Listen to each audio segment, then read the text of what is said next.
Olá, seja muito bem-vindo e bem-vinda ao Crypto News, o programa da BMC News focado 100% no mundo dos ativos digitais. Meu nome é Rafael Lara, estaremos aqui juntos nos próximos 40 minutos para a gente falar sobre todo esse mercado de ativos digitais. Sim, você que está agora chorando em cócoras, no banho, porque seu Bitcoin despencou, seu Ethereum também e toda a sua carteira de criptomoedas foi junto. Fique tranquilo que a gente vai aqui te dar muitos motivos para você se acalmar. Vamos estar aqui com o Renato Hallgrim, que é lá do Banco do Brasil, tá certo? Lá do BBBI.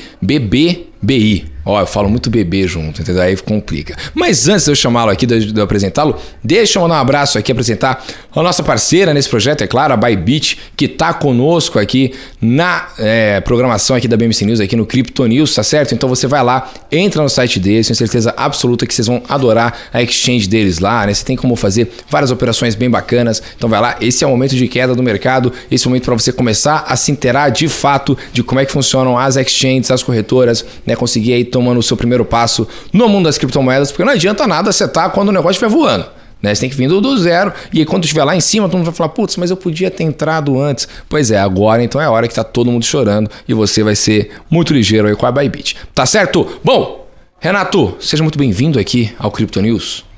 Olá, Rafael.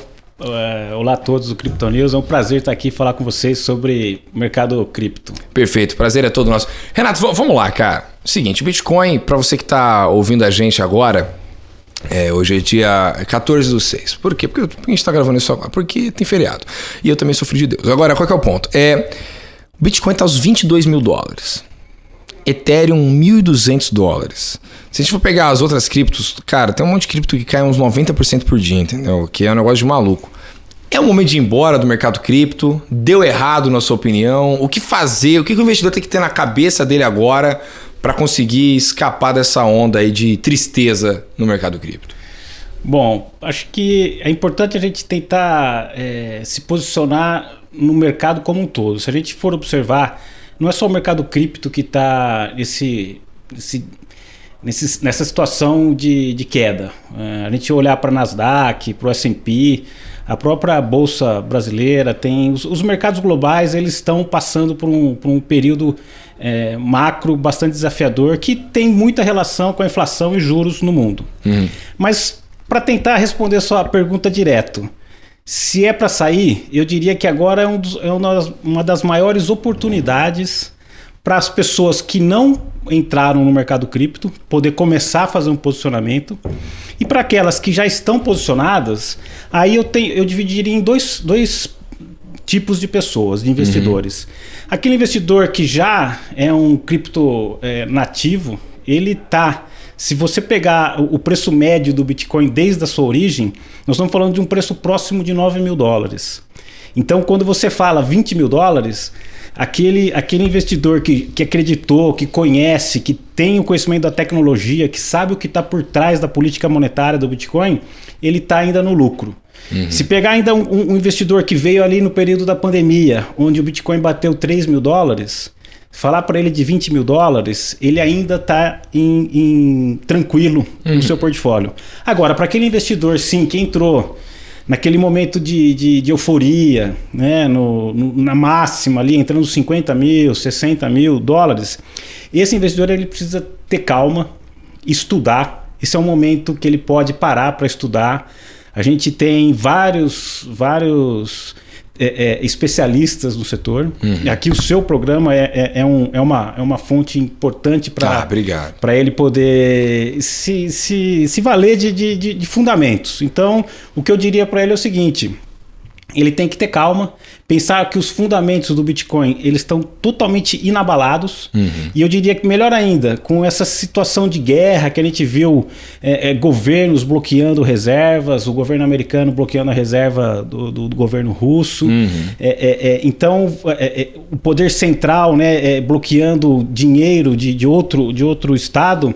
Os fundamentos do Bitcoin eles estão cada vez mais sendo validados. Esses são momentos de estresse, sim, que tem uma interferência no preço, mas que os fundamentos de descentralização, de escalabilidade e de segurança do Bitcoin, eles estão cada vez mais consolidados. Com o passar do tempo, a gente vem observando que ele vem se validando como um meio de pagamento bastante seguro e que tem ainda um potencial de adoção no mundo muito grande e que isso com certeza vai repercutir em preço. Então, nesse momento, esses investidores que estão realizando prejuízo eu não diria, mas que estão com a sua posição negativa em função de ter comprado por um preço superior a $20 mil, ele tem que ter calma, estudar bastante o ativo para poder ter mais conforto e saber que ele está posicionado num ativo que é uma tecnologia recente, tem 12 anos de exposição e que tem um potencial muito grande de crescimento. E aí, com esse nosso papo aqui, eu vou poder falar para vocês os fundamentos, basicamente falar sobre o halving do Bitcoin, por que ele pode estar caindo hoje e por que ele pode vir a se valorizar nos próximos anos. Eu acho que vai ser legal a gente poder falar sobre isso. Perfeitamente. E aí, vamos falar então um pouco sobre o Bitcoin. A gente pode focar então o nosso papo nas 3 aí, criptomoedas aí que o pessoal mais fala, né? Bitcoin, Ethereum, e aí tem uma Solana ali que o pessoal fala direto, depois tem a Polkadot e tal. Por quê? Porque a gente tem muito assunto em cima disso. Então, vamos começar pelo Bitcoin, né? O Bitcoin, quando a gente pega a retomada histórica dele, ele começou com um fundamento de reserva de valor. Muita gente falava que ele seria como se fosse o ouro na internet. Só que você acredita que esse fundamento ainda continua fazendo sentido hoje? Principalmente depois da criação dos ETFs ali de criptomoedas que trouxeram uma lógica muito de institucionalização nos fundamentos de criptomoeda, ou seja, aquela lógica de vamos desprender totalmente do mercado, entrar em cripto para fugir da bolsa de valores. Faz sentido, já que você tem uma entrada muito grande de dinheiro vinda de grandes fundos em mercado acionário, na sua opinião? Eu acho que existe uma dificuldade de enquadramento do Bitcoin.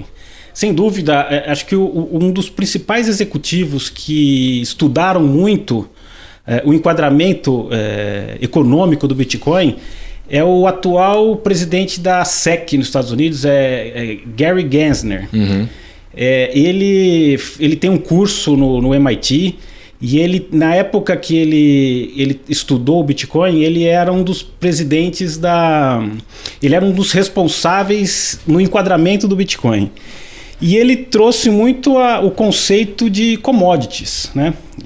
E aí o comparativo com o ouro, por ser uma commodity mineral, né? O ouro, até quando a gente olha em volume de market cap, a gente tem a prata, que a prata tem um market cap próximo de $1 trilhão. O Bitcoin, ele chegou já a ultrapassar essa marca, hoje especificamente o market cap de $0,5 trilhão. Mas eu diria que reserva de valor, ele precisa ainda se demonstrar ao longo do tempo. Então, quando a gente fala em ouro, o ouro já passou por diversos ciclos econômicos. O primeiro é o ciclo da mineração que houve, foi bastante relevante, onde as reservas começaram a ser contabilizadas. O ouro já serviu de lastro para moedas internacionais, até então, até chegar o acordo de Bretton Woods, onde foi rompido a paridade, o lastro do ouro. E o ouro, ele tem a vantagem de ser validado ao longo do tempo. Isso o Bitcoin não tem. Então eu diria que o Bitcoin ainda não é considerado uma reserva de valor. Ele é considerado uma nova tecnologia, uma tecnologia que eu diria disruptiva para uma nova sociedade digital.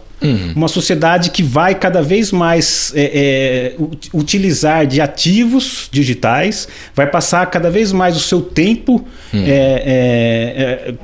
em internet, fazendo negócios, se relacionando, e a forma de comercialização, vamos dizer assim, pode ser que o Bitcoin seja uma das principais moedas transacionais nessa nova sociedade que se configura, direcionada para a digitalização. Mas ainda como reserva de valor na economia tradicional, ele ainda vai precisar de muito tempo para se provar. Então eu não considero uma reserva de valor. Agora, ainda falando de Bitcoin, né, que a gente está falando agora há pouco, ele está na casa dos $20 mil, $21 mil agora. Você falou muito bem, tem o halving, né? Que para quem acompanha o Crypto News aqui, desde a época que o Crypto News era no estúdio, lá embaixo, inclusive. Lá embaixo não, né? Porque você não tem noção do prédio da BMC. Mas o estúdio normal lá, né? Do ao vivo.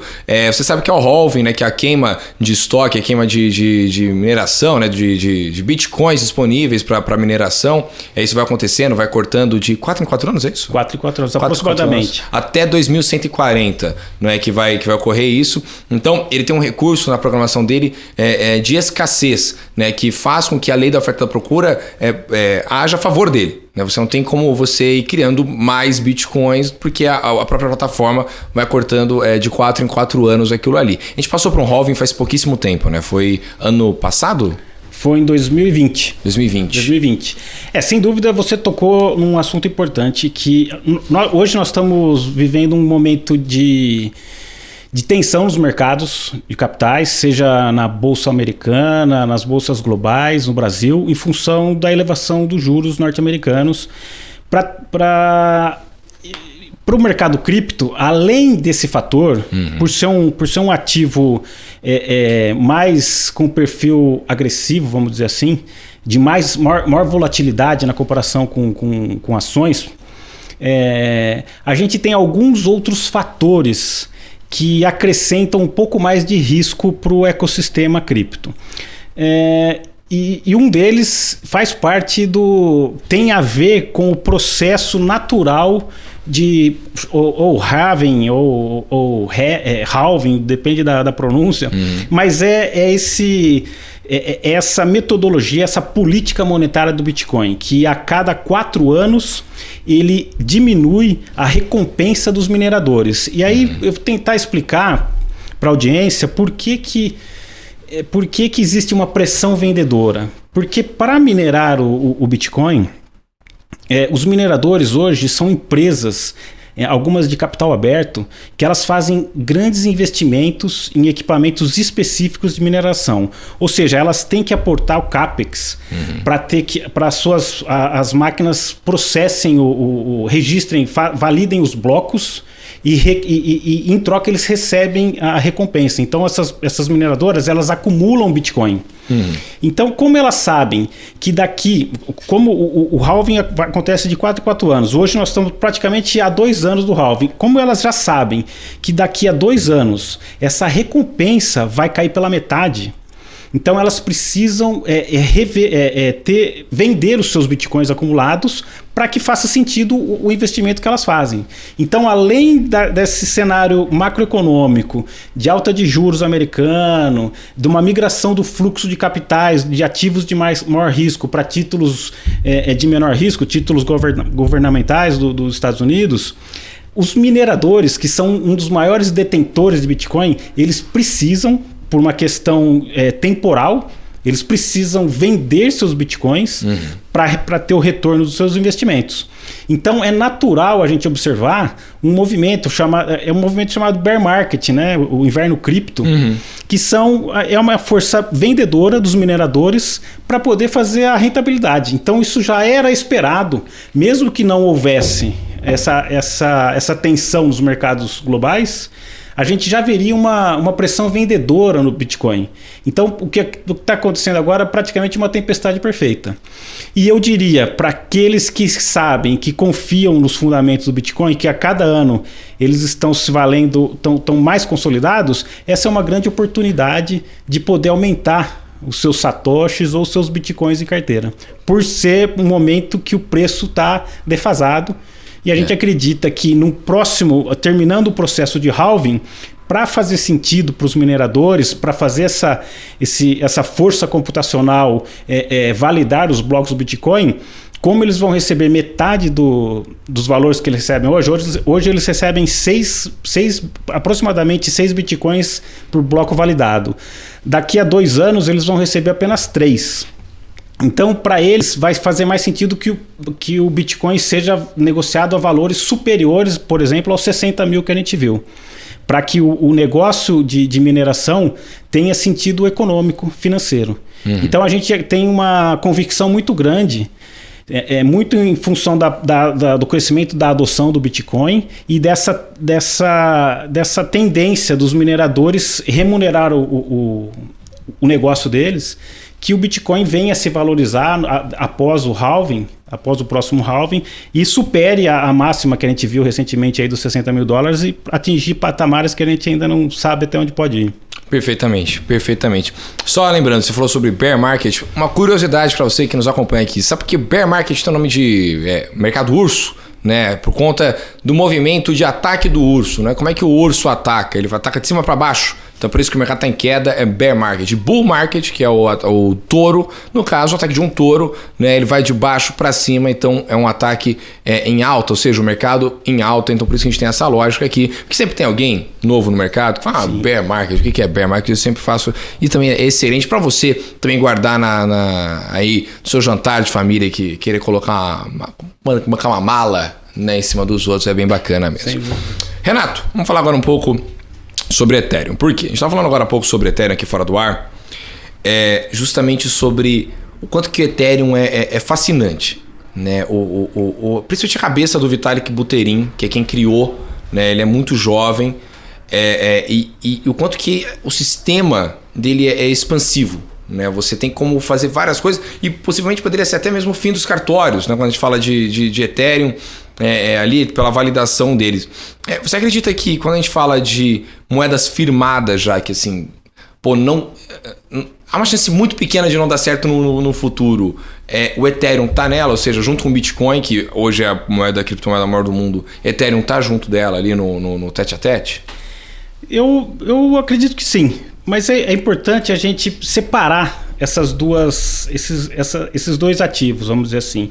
Quando a gente está falando do Bitcoin, além de ser uma tecnologia revolucionária, tem a história do Satoshi Nakamoto, ter conseguido desvendar aí o problema dos generais bizantinos, criando hash e com isso evitando o gasto duplo das moedas, a gente está falando de sistemas de pagamento extremamente seguros e descentralizados, né? E aí vem a palavra descentralização. Quando você menciona a ausência dos cartórios, os criptoativos, e aí entrando já no modelo de negócio do Ethereum, o Ethereum ele se propõe a tirar todos os intermediários que hoje nós temos nos negócios digitais. Então, um caso clássico é o do Uber, né? Hoje a gente tem um celular, a gente está se conectando com um motorista de táxi.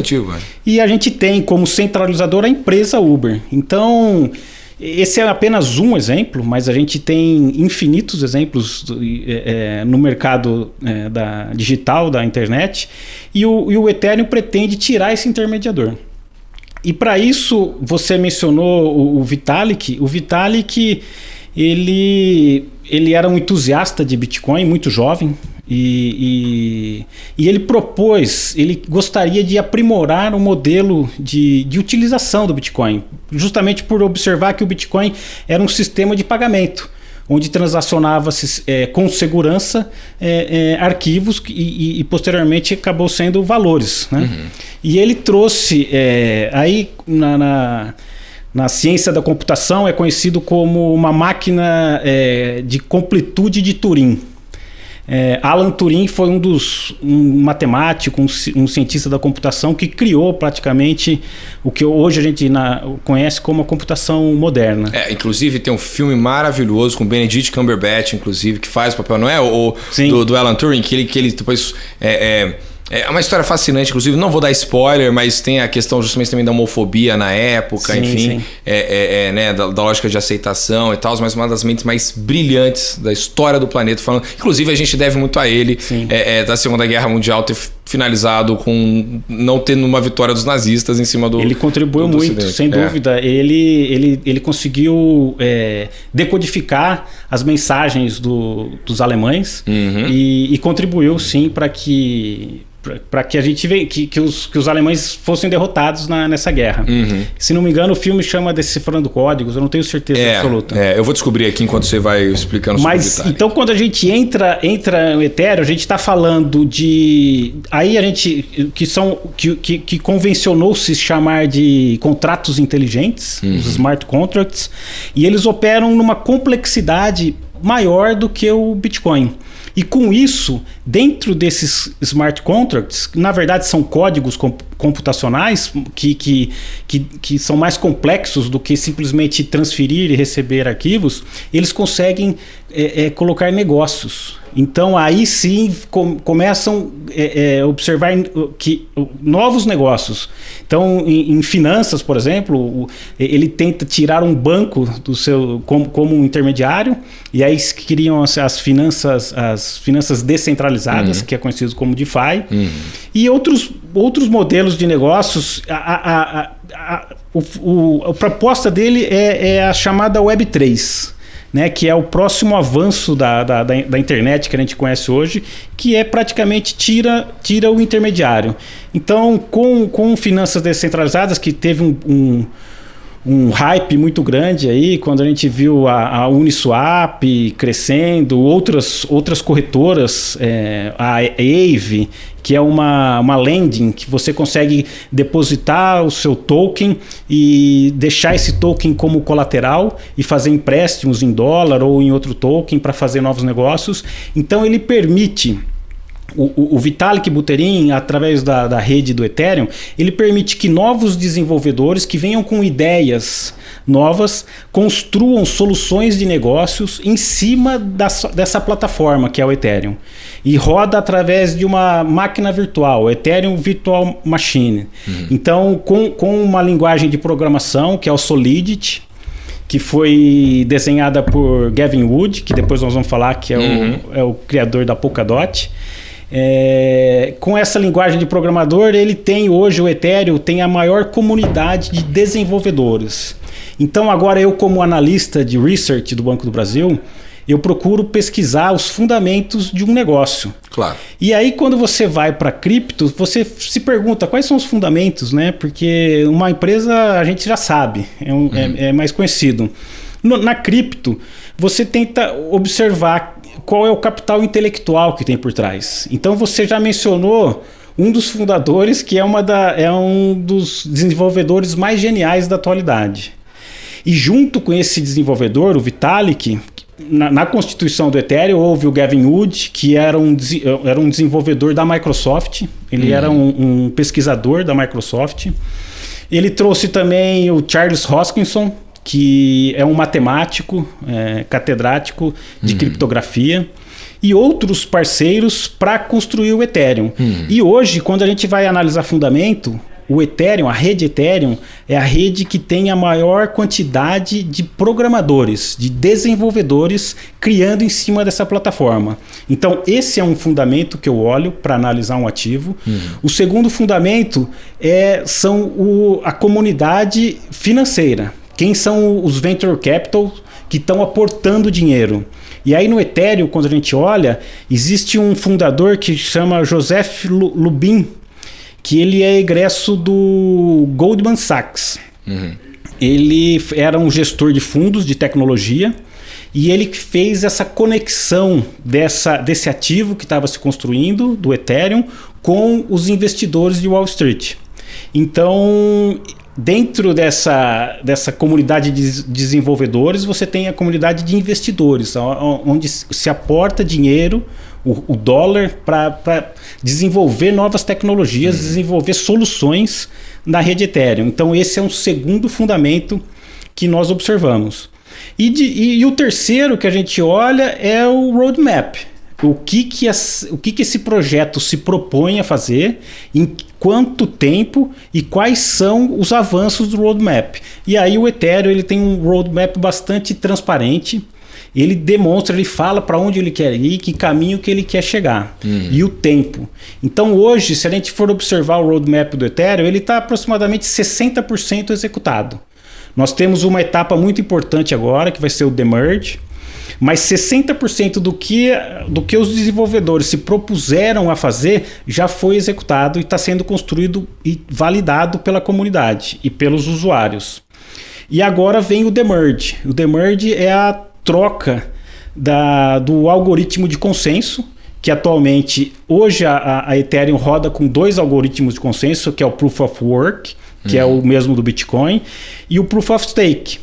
que é a prova de participação. E o Demerge vai conectar essas duas redes. Hoje você tem duas redes paralelas e você vai ter apenas o Proof of Stake.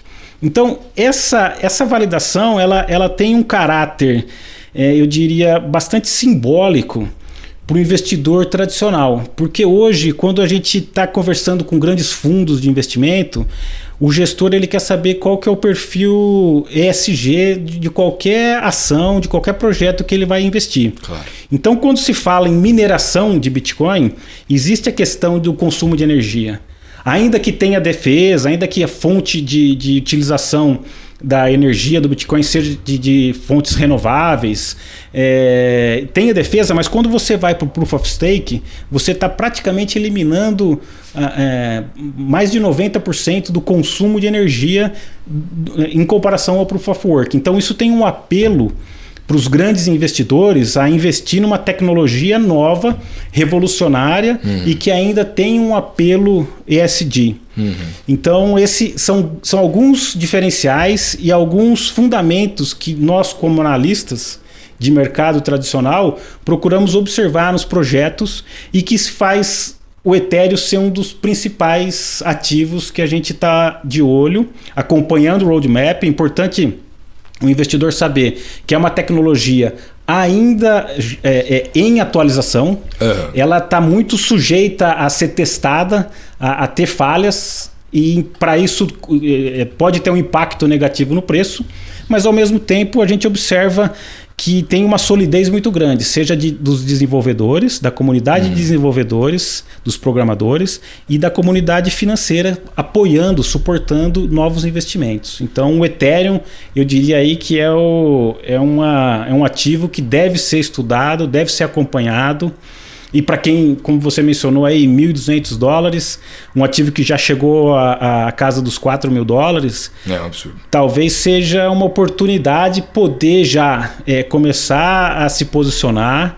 E tem uma metodologia muito simples, Rafael, que isso funciona para qualquer classe de ativo, que é o DCA, que é o Dollar Cost Average. Você vai aportando periodicamente, faz o seu planejamento de um valor que você pode colocar, que não não vai te atrapalhar se tiver grandes quedas, mas faça aportes constantes ao longo do tempo, que você vai conseguir adquirir ativos importantes a um preço adequado e estudando. A gente aqui como analista, a gente está estudando constantemente, identificando novidades, identificando falhas, identificando diferenciais competitivos nesses ativos. Você chegou a mencionar a Solana, a Polkadot, também a gente pode falar deles. E a minha sugestão é isso: aproveitar um momento de queda dos preços. Os ativos podem cair mais. Tem que saber que a volatilidade é muito grande. Esses ativos eles podem ter quedas superiores a 50% dos valores que nós estamos fazendo hoje. Mas quando a gente enxerga a evolução, o desenvolvimento dessa tecnologia, a gente vê um potencial de valorização muito grande, tanto no Bitcoin quanto no Ethereum. Agora, se você fosse fazer ali, sei lá, vamos fazer um exercício. Se fosse fazer uma carteira 100% ali de criptomoeda, quanto você colocaria em Bitcoin, quanto você colocaria em Ethereum?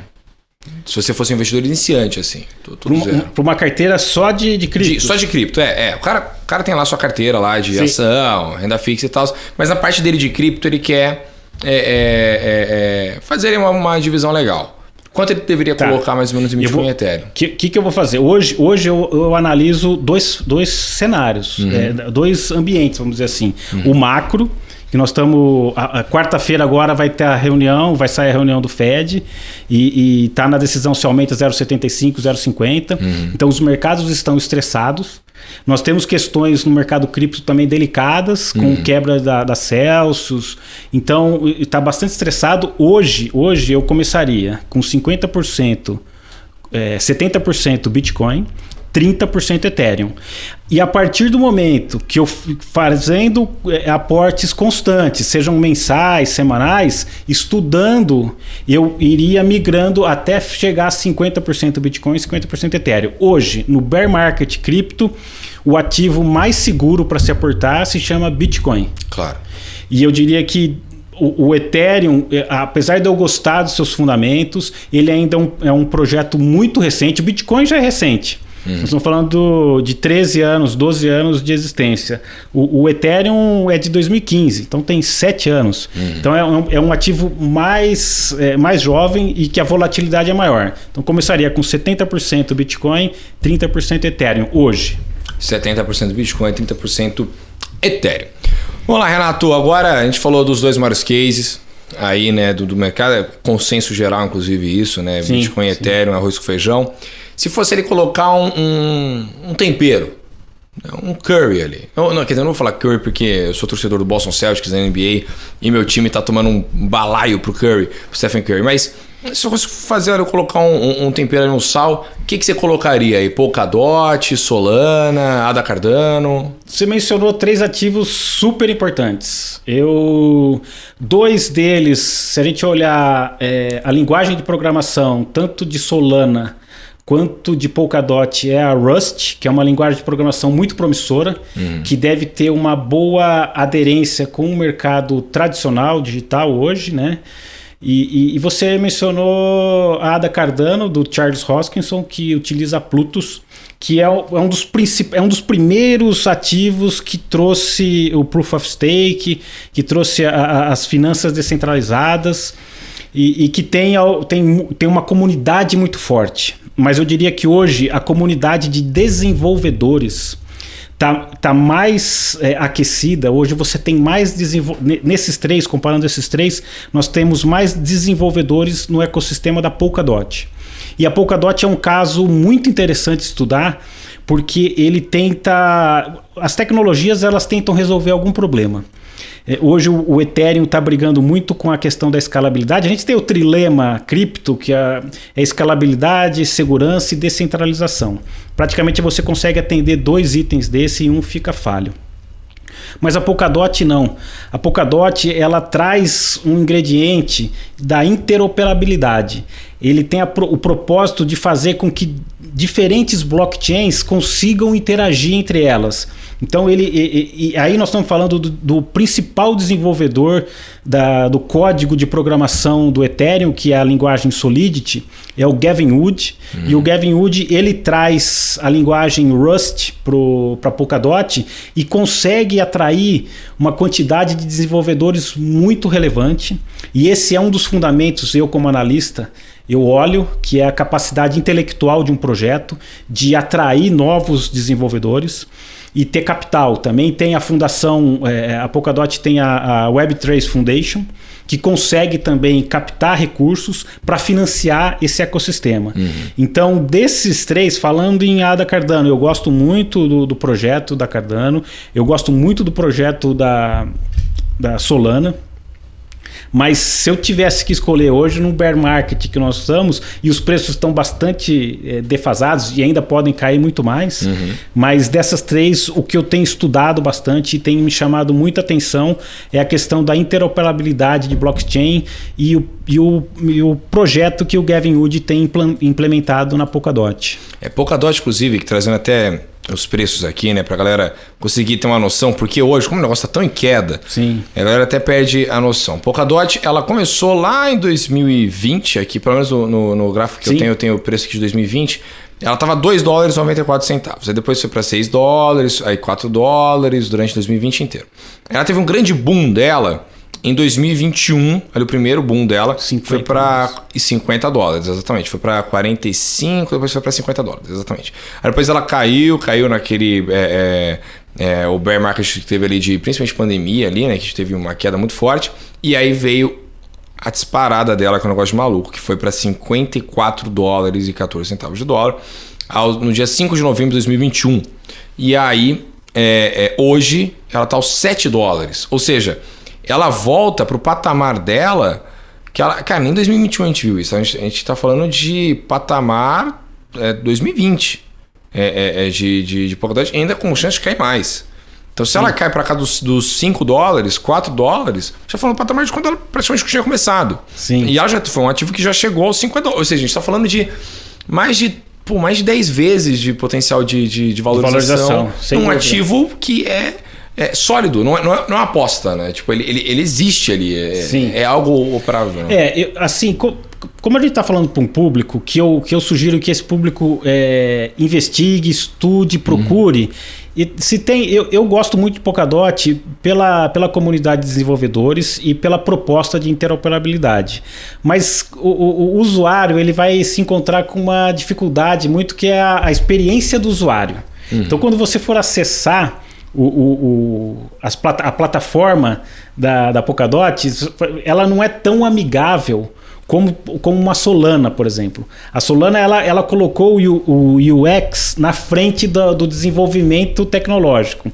E a Polkadot ela investe muito no desenvolvimento tecnológico, porque eles acreditam que o UX é uma coisa simples. É uma máscara que roda a plataforma, né? Então, se você for olhar ali, você tem algumas questões de uma experiência que não é tão agradável de você navegar na plataforma da Polkadot. Eu sinalizaria só esse ponto negativo.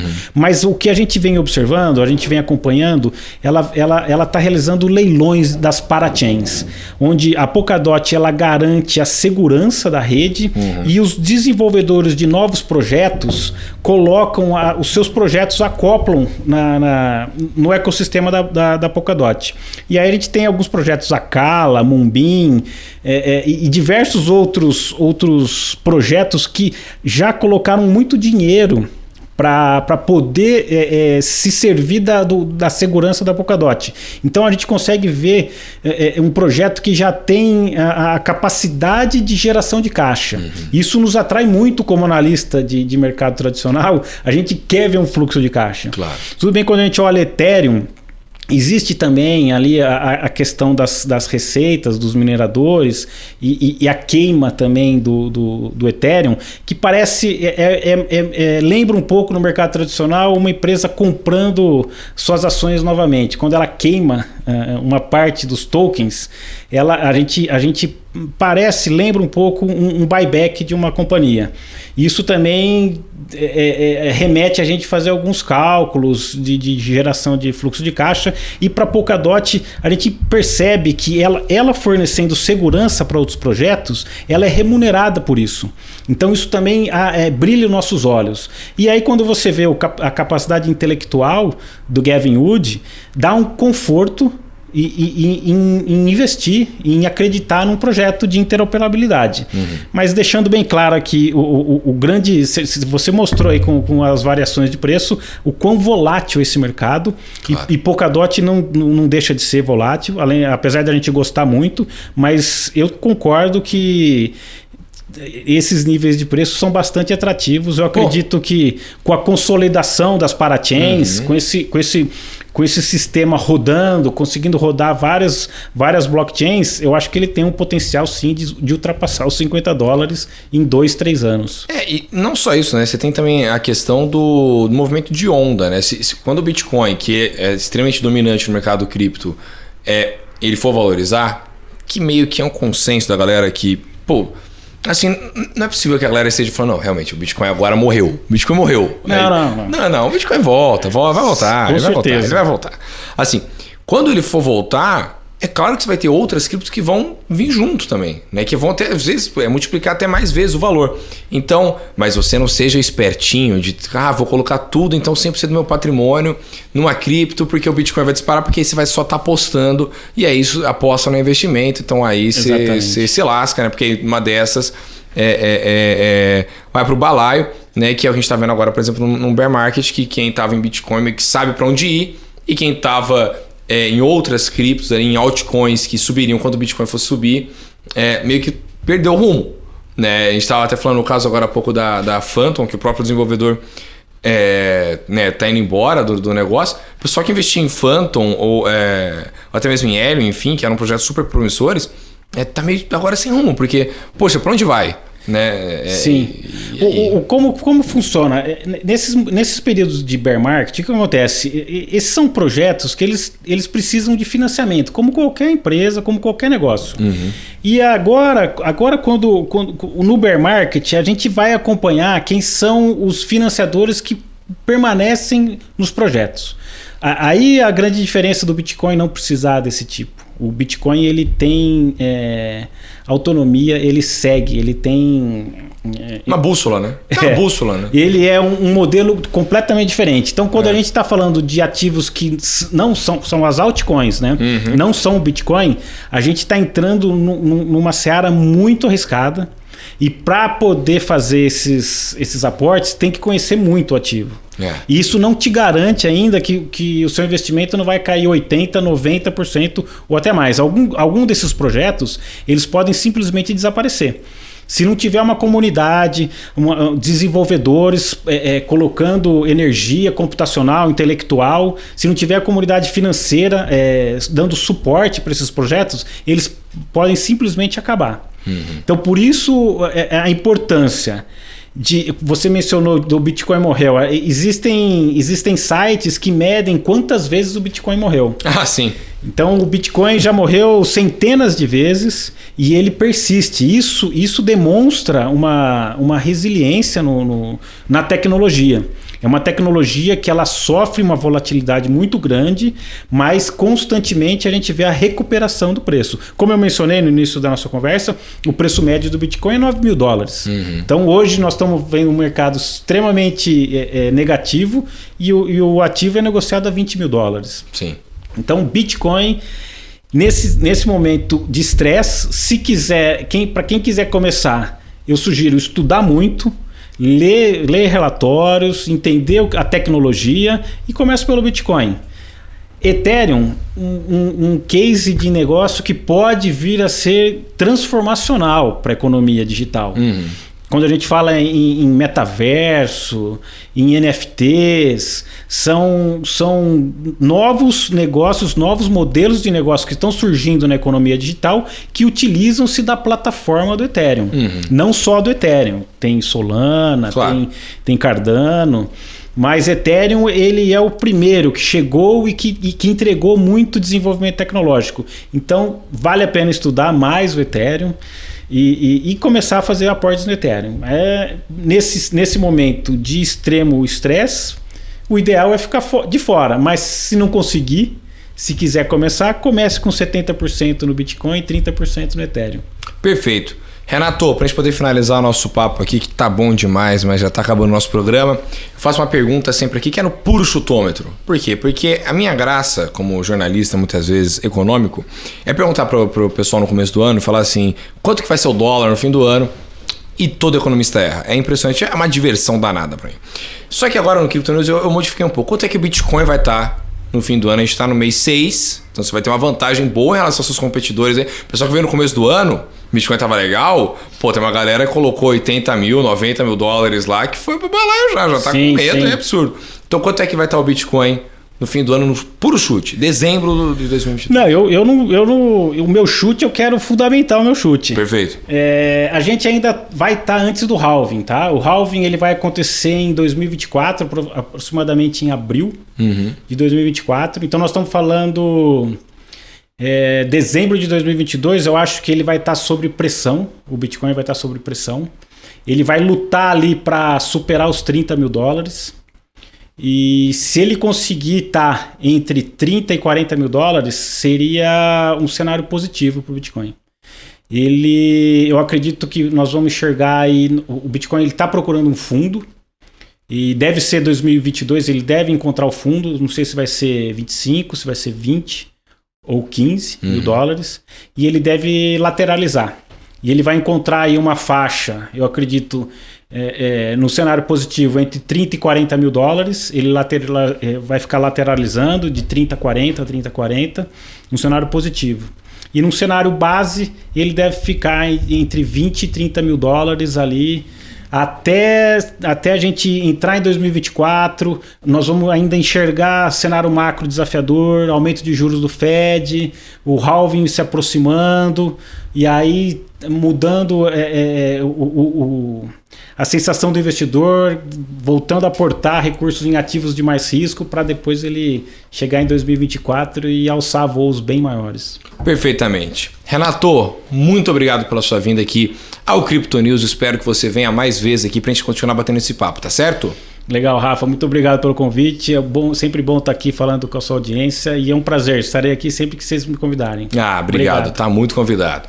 A você que esteve aqui conosco no Crypto News, seja muito bem-vindo aqui novamente, né? Você que está aqui pela primeira vez, você que já é de casa já, espero que você tenha gostado do programa. Espero vocês na próxima semana aqui no Crypto News. E antes, novamente, eu gostaria de agradecer ao nosso parceiro nesse projeto aqui, a Bybit, que está lá com uma exchange fantástica para você dar uma olhada lá, negociar seus criptoativos, você vai adorar, tá certo? Então, você consegue lá, obviamente, negociar Bitcoin, Ethereum, Solana, Polkadot, enfim, tantas outras criptomoedas lá, criptoativos, que você tem muitos lá no mercado. Eu passei o dia inteiro aqui falando, mas você vai lá, então dá uma olhada na exchange deles, tá certo? Então, muito obrigado a todos aqui que estiveram conosco nesse Crypto News, espero vocês na semana que vem. É isso, gente, se cuidem, tchau, tchau!